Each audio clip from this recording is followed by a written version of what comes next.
My name is Robert Jacobs, and I'm a historian at the Hiroshima Peace Institute of Hiroshima City University. I'm speaking to you from Hiroshima, Japan. I'm honored to be able to share my views with you at this esteemed round table. I thank the organizers for inviting my comments, and I thank you all for listening.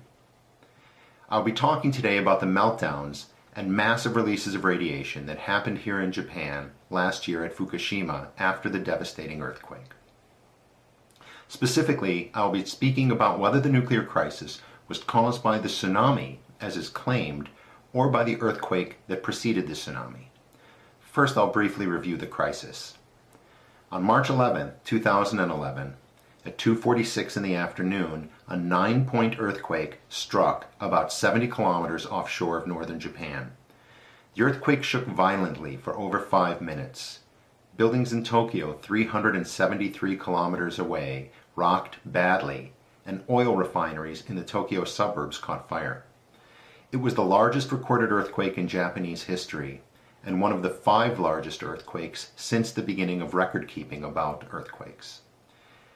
At 3:35, 49 minutes later, a 14-meter tsunami wave hit the Fukushima nuclear complex, flooding over the seawalls and inundating nuclear plant units 1, 2, 3, and 4.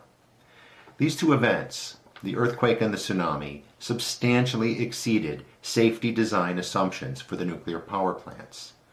They had been designed to withstand an earthquake of 8.2 and had a seawall built to withstand a tsunami of 5.7 meters. The earthquake that struck on 3/11 was 8 times larger than design assumptions, and the tsunami was more than twice as high as the design assumptions.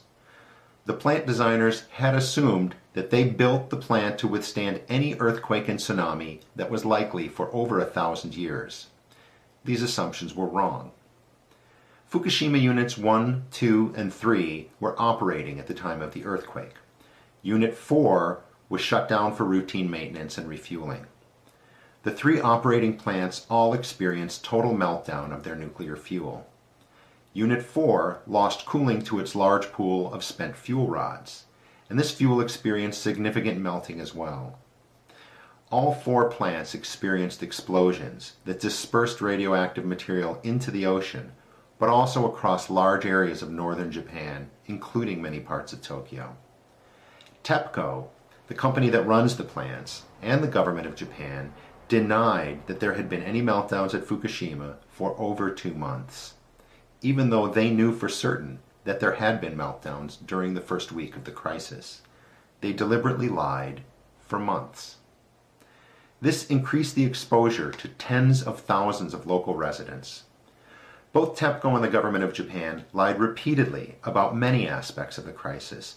However, after finally publicly admitting to the meltdowns, one claim that they made and have been repeating since March 11th is that the meltdowns were caused by the tsunami and not by the earthquake. They claim that the plants all shut down safely, exactly as designed, and only when the tsunami flooded the backup generators, which cut off electrical power, did the plants lose cooling and start to melt down. Since we know that TEPCO and the government of Japan lied for months about the meltdowns and other aspects of the crisis, the question I ask you is, should we believe their claim that the tsunami and not the earthquake is the sole cause of the meltdowns? Let's look at some of the evidence that has come to light that shows there was substantial damage to the plants, specifically Unit 1, from the earthquake, and that large releases of radiation had already begun before the tsunami hit. David McNeil and Jake Adelstein interviewed several TEPCO workers who were at the plants when the earthquake and tsunami both hit. They spoke on conditions of anonymity since they were still working for TEPCO at that time. One worker told them, "I personally saw pipes that came apart, and I assume that there were many more that had been broken throughout the plant. There's no doubt that the earthquake did a lot of damage inside the plant. There were definitely leaking pipes.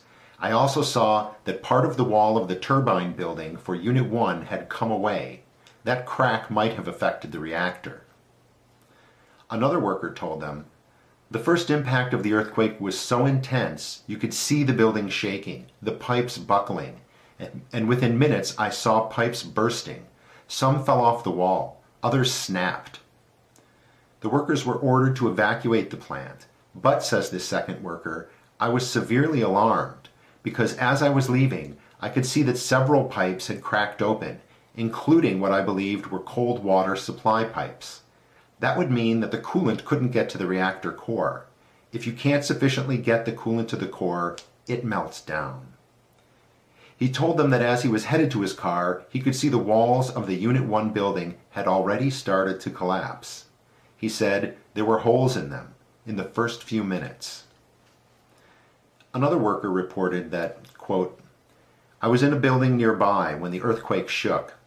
After the second shockwave hit, I heard a loud explosion that was almost deafening. I looked out the window and I could see white smoke coming from Reactor 1. I thought to myself, this is the end. Katsunobu Onda, author of the 2007 book, TEPCO, The Dark Empire, notes that, quote, nuclear reactors are only as strong as their weakest links, and those links are the pipes. The pipes, which regulate the heart of the reactor and carry coolant, are the veins and arteries of a nuclear power plant. The core is the heart. If the pipes burst, vital components don't reach the heart, and thus you have a heart attack. In nuclear terms, meltdown, says Onda. Once the meltdowns were publicly admitted, and many outside observers knew that there had been meltdowns during the first week, but once they were publicly admitted by TEPCO, the company released some documents showing readings from the plant during that first week. Among the data contained in these documents was the reading of one of the only functioning radiation monitors at the site. It showed that a radiation alarm had gone off at a distance of 1.5 kilometers away from Unit 1 at 3:29. This was more than 5 minutes before the tsunami flooded the plants. Nuclear plant designer Mitsuhiko Tanaka described what occurred on March 11th as a loss of coolant accident.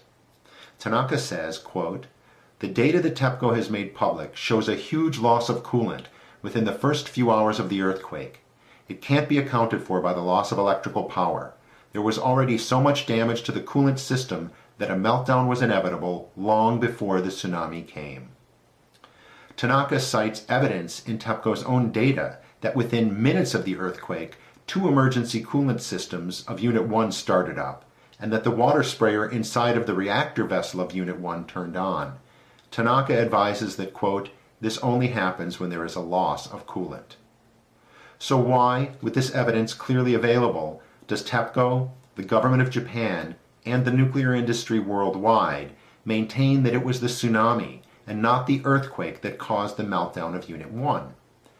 Because if they admit that the earthquake caused Unit 1 to melt down, then all of the nuclear power plants in Japan, and also in many other parts of the world, would have to be shut down.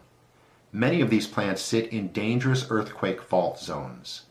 They are allowed to operate only because their owners assure governments and the public that it is impossible for a large earthquake to cause a meltdown. They have to insist that the Fukushima crisis was caused by the tsunami and not by the earthquake. They have to make these claims to protect their investments, even if the result is to expose millions around the world to the dangers of nuclear meltdowns. So even as TEPCO has finally admitted that there were indeed meltdowns at Fukushima, it shifted its large public relations efforts to maintaining the lie that those meltdowns were not caused by the massive earthquake. I tell you today that there is no reason to believe this claim by TEPCO. It's another lie. Thank you very much.